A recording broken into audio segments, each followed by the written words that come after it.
भगवान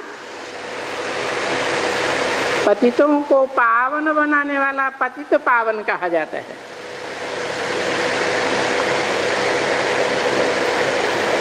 वो एक ही है जो पतितों को पावन बनाने वाला।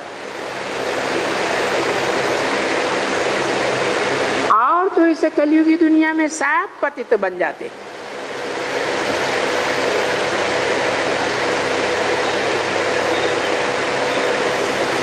वो तो कभी पतित नहीं बनता, उसको तो कहा ही जाता है एवर प्योर।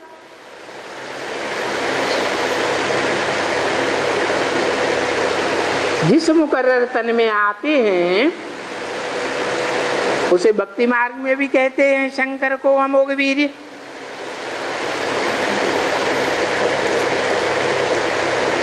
तो तुम इन ब्रह्मा को, इन विष्णु को भगवान थोड़े ही कहेंगे, इनको पतित पावन थोड़े ही कहेंगे, शंकर को भी नहीं कहेंगे। क्योंकि शंकर कहा ही जाता है पुरुषार्थी जीवन को जबकि याद में बैठा हुआ दिखाते हैं।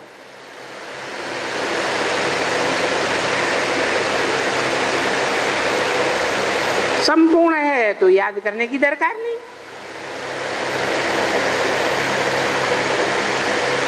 तो इन देवताओं को थोड़े ही पतित पावन कहेंगे। हाँ,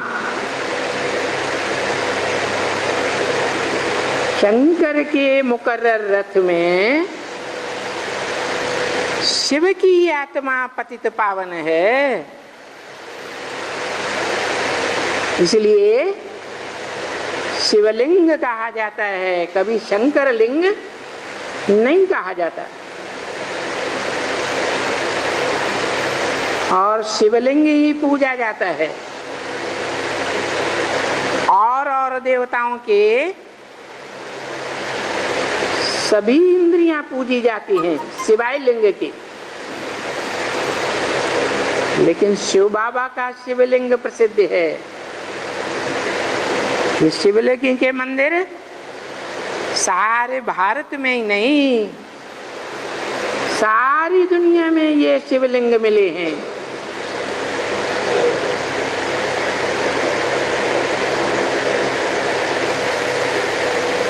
तो देखो, देवताओं की महिमा अलग है,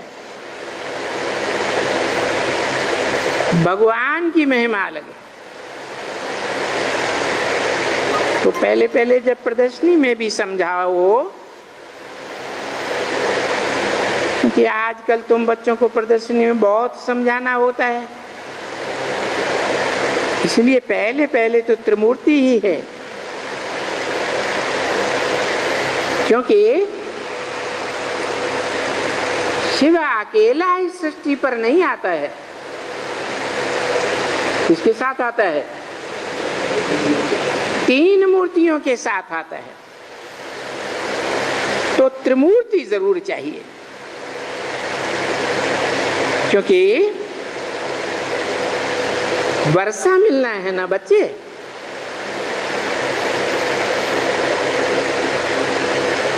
कोई से भी, कोई के द्वारा तो वर्षा लेंगे,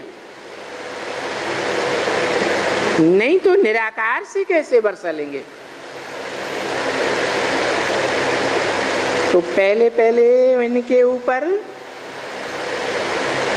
ये बाप है, त्रिमूर्ति में दिखाया है। ब्रह्मा, विष्णु, शंकर तीनों मूर्तियों से ऊपर आत्माओं का बाप है। ये है ना बाप। तो ये त्रिमूर्ति रचना है। और वो रचयिता है सबका। कौन है? त्रिमूर्ति में रचयिता कौन है? इन मूर्तियों के ऊपर है ना रचयिता है ना। रचयिता साकार होता है या निराकार होता है? हैं? साकार होता है। लेकिन तीन मूर्ति के ऊपर जो ज्योति बिंदु लिंगाकार दिखाया गया है वो साकार है या निराकार? निराकार है। निराकार सिर्फ बिंदु होता है या लिंग वो भी निराकार होता है? हैं?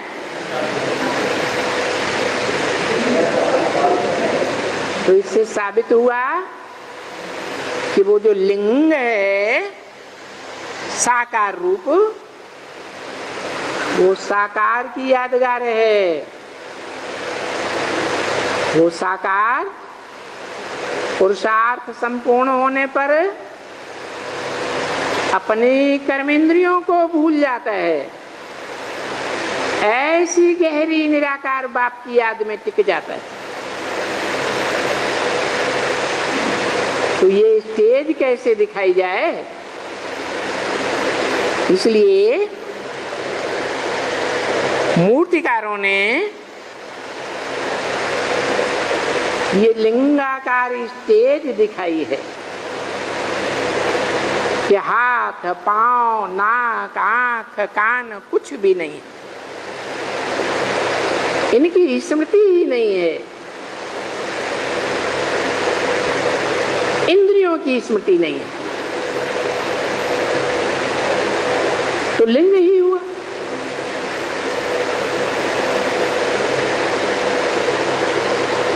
और लिंग में भक्ति मार्ग में सात्विक स्टेज में द्वापर के आदि में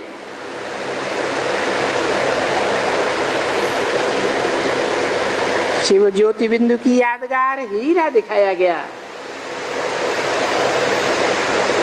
सोमनाथ मंदिर में लिंग में हीरा जड़ा हुआ था ना, वो हीरा है निराकार की यादगार और लिंग है साकार की यादगार। तो वो साकार में निराकार सबका रचयिता है। ये सूक्ष्म वतन भी इसने रचा है।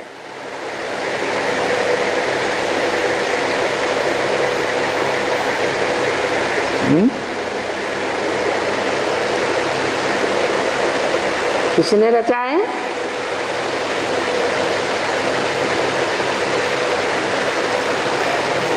यज्ञ के आदि में सूक्ष्म वतन में साक्षात्कार कराते थे या नहीं कराते थे? तो बाप आते हैं तीन मूर्तियों के साथ, उनमें से एक मूर्ति संगम युग के आदि में ही निराकारी स्टेज में थी। वो बाप का रचयिता का रूप है।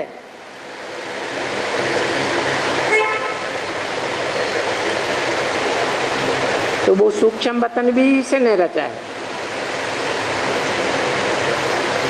मनन चिंतन मंथन की स्टेज भी सूक्ष्म रतन की है। नई दुनिया की प्लानिंग करना भी सूक्ष्म स्टेज की बात है। तो ये ब्रह्मा विष्णु शंकर ये सूक्ष्म वतन की रचना है। हाँ, सूक्ष्म वतन में जो मन बुद्धि की सूक्ष्म स्टेज है वो नंबरवार पुरुषार्थ अनुसार है।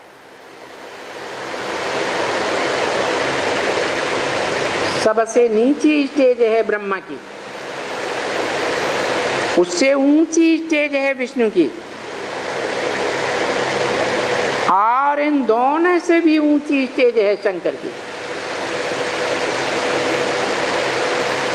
बिल्कुल परम धाम के नजदीक।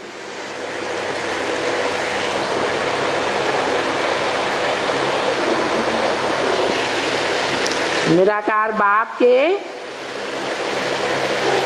सत्संकल्प से मिलती जुलती।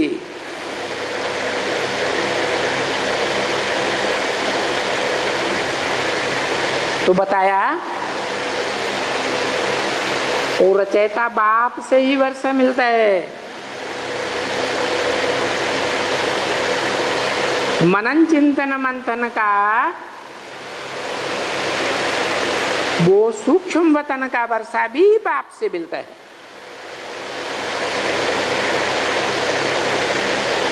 रचना को रचना से वर्षा नहीं मिलता है। तो ये शंकर, ब्रह्मा, विष्णु रचना है, इनसे भी वर्षा नहीं मिलता।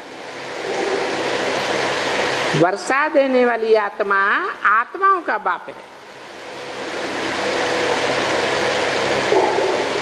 उस बाप से वर्षा मिलता है। तो जो भी हैं इस दुनिया में, यहाँ ये साधु संत महात्मा, वो सब मनुष्य हैं। मनुष्य किसको कहा जाता है? जो मन का उपयोग करता है उसे मनुष्य कहा जाता है। मन होता ही है सोच विचार करने के लिए, मनन चिंतन मंथन करने के लिए।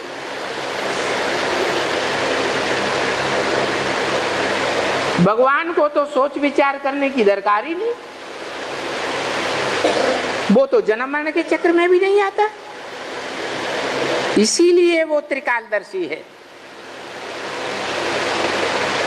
फिर उसको सोच विचार करने की क्या दरकार? भगवान तो असोचता है। जो सोच विचार में रहते हैं, मन का उपयोग करते हैं, वो मनुष्य हैं। तो ये सभी रचना है और हम सबका रचयिता एक है।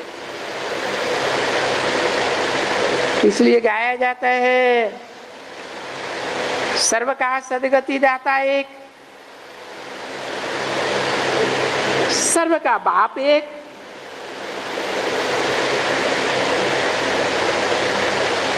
तो ये हमारा बाबा भी है। देखो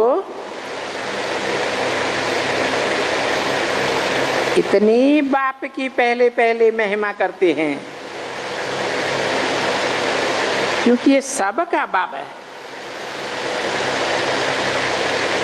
अच्छा, जो सबका बाबा है उसी को पतित पावन भी कहते हैं।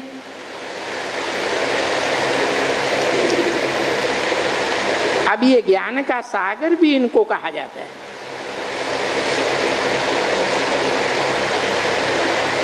अभी माने कभी है सतयुग में, त्रेता में, कि द्वापर कलयुग में, संगम युग में, जब वो असोचता निराकार बाप कोई साकार मुकर्रर रथ में आते हैं तो ज्ञान का सागर भी कहा जाता है। क्योंकि ये ज्ञान का सागर है। ये कहकर के किसकी तरफ इशारा किया?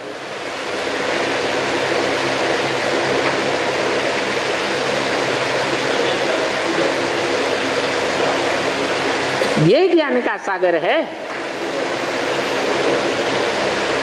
ये ज्ञान का सागर है या ज्ञान सूर्य है? सागर है। वो जो फिर शास्त्र वगैरह हैं और इन शास्त्रों को लिखने वाले हैं हैं, पढ़ने वाले हैं, सुनाने वाले हैं, वो सब भक्ति के सागर है। वो कोई ज्ञान नहीं है। शास्त्रों में जो लिखा है उसे ज्ञान नहीं कहेंगे। क्यों? क्योंकि शास्त्र अनेकों से आते हैं, अनेक मनुष्यों ने लिखे हैं या एक ने लिखे हैं। शास्त्र तो अनेकों के द्वारा लिखे गए, और ज्ञान